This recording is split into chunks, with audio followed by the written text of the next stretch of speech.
Thank you, Mr. Chairman. I'm very grateful for the opportunity to testify on two of my bills, the Energy Poverty Prevention and Accountability Act and my bill to amend the Mineral Leasing Act to make expression of interest fees, or EOIs, reimbursable. In April of this year, I had the opportunity to question Secretary Haaland in a full committee hearing on the President's budget. I specifically asked her if she was familiar with the term energy poverty, to which she replied that she was not. This was concerning to me, to say the least, but she finally did admit that it was self-explanatory. And I explained to her what it does mean, which is a situation where people have to choose between paying their heating bill, buying medicine, or buying food because of the high cost of energy. What was even more concerning to me was that Ms. Haaland refused to say this administration views energy poverty as a bad thing. And considering the fact that every decision they have made has either caused or exacerbated energy poverty, I must say that I believe that this administration is furthering energy poverty as an affirmative policy for the purpose of controlling human behavior and pursuing a radical climate agenda. On day one of his presidency, President Biden declared a war on fossil fuels and has been responsible for promulgating rules that raise energy prices for Americans, starting with the cancellation of the Keystone Pipeline and expanding the use of the government-created social cost of carbon metric to artificially increase the regulatory costs of energy production of fossil fuels when performing their analyses. My bill does not focus on an artificial, manufactured narrative, but rather looks at the cold, hard facts and the impacts on the pocketbooks of the people in America's most vulnerable communities. Energy poverty, as defined in my bill, is the condition in which individuals do not have access to affordable and reliable energy to maintain economic security. Countless Americans are dealing with energy poverty today as a direct result of bad public policy originating from the executive branch and from Congress. My bill requires a report on at-risk communities experiencing energy poverty and the barriers preventing at-risk communities from accessing affordable energy. It also instructs the CBO to identify if a proposed bill directs an agency to take actions that could affect access to affordable energy in any at-risk community. It also directs the Department of Interior to conduct a study on how its proposed rules and regulations impact energy poverty strictly as it relates to price in at-risk communities, and it allows entities sponsoring energy, mineral, or transmission projects on federal land to request a study from a lead agency on how a new lease or project on federal land would impact job creation and energy prices.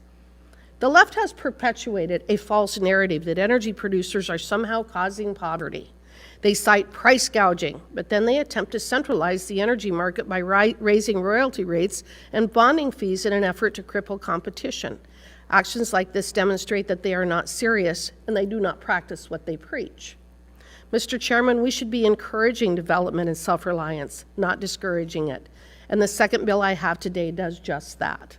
I think we all agree that it's wrong to pay an entity for services not provided, but that's what's happening right now with the oil and gas expression of interest fees.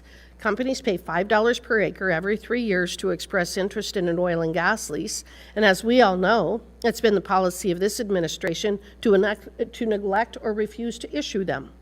My bill would allow entities with inactive leases to get reimbursed and to allow the term for which the EOI applies to be extended from 3 years to 5 years. This simply allows producers to get what they pay for and to be reimbursed when leases are not issued. In summary, both of these bills are important for every American that has watched their heating bills rise and who are paying more at the pump because of DC's bad policies.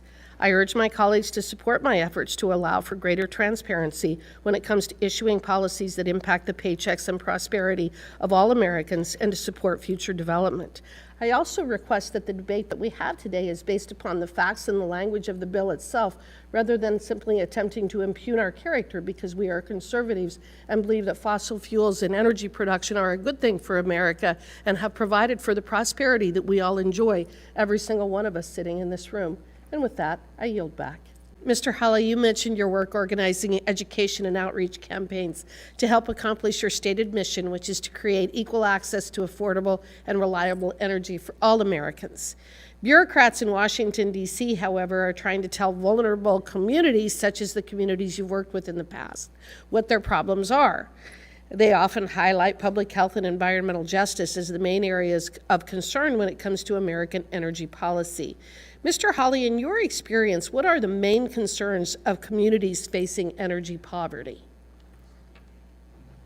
Thank you, Representative Hagman. I would say the biggest thing is just in this community is people just trying to make ends meet. I mean, people are struggling right now, and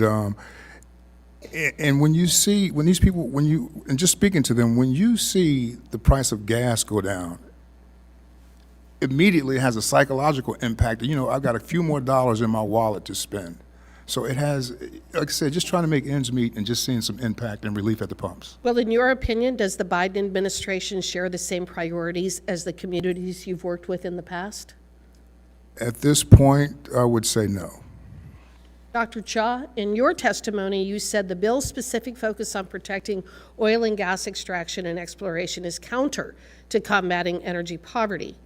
My bill, however, simply requires that actions taken by the federal government to regulate energy, including oil and gas and transmission lines, take energy poverty into account. Understanding the economic impact these regulations have on vulnerable communities is important to them, and it should be important to all of us. Mr. Hawley, in your opinion, do the communities you've worked with care more about keeping the lights on and furnaces working, or do they care more about eliminating fossil fuels as an energy source?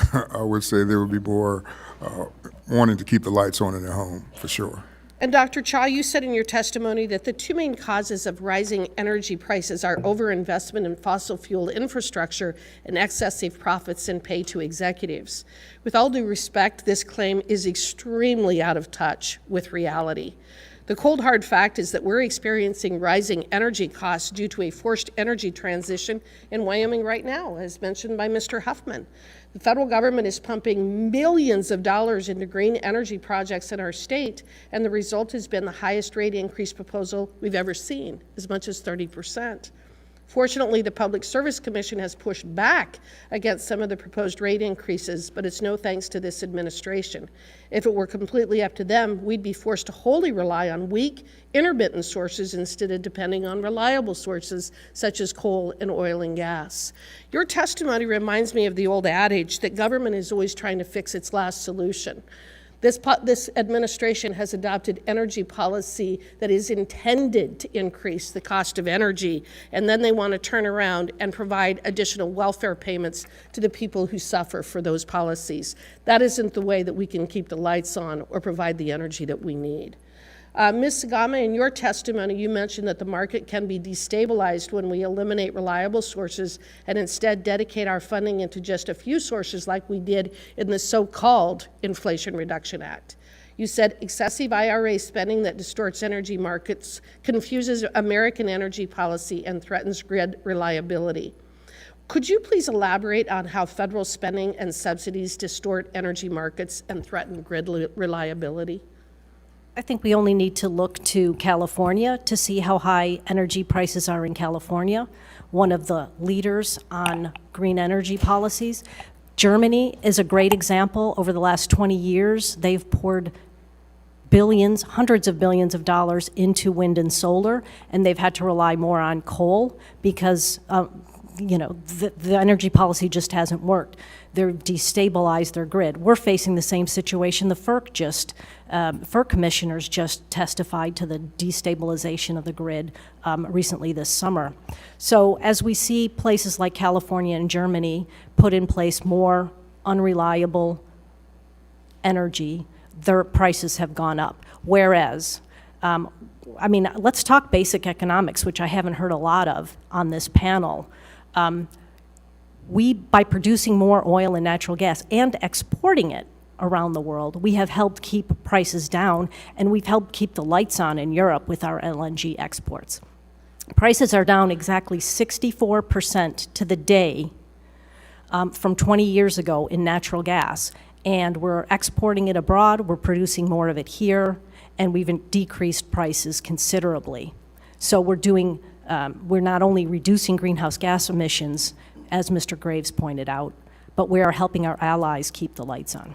Well, and I think another important point to make is that Germany has destroyed their industrial base, and I don't think we want that visited on the American soil. So with that, I yield back. Thank you, Mr. Chairman.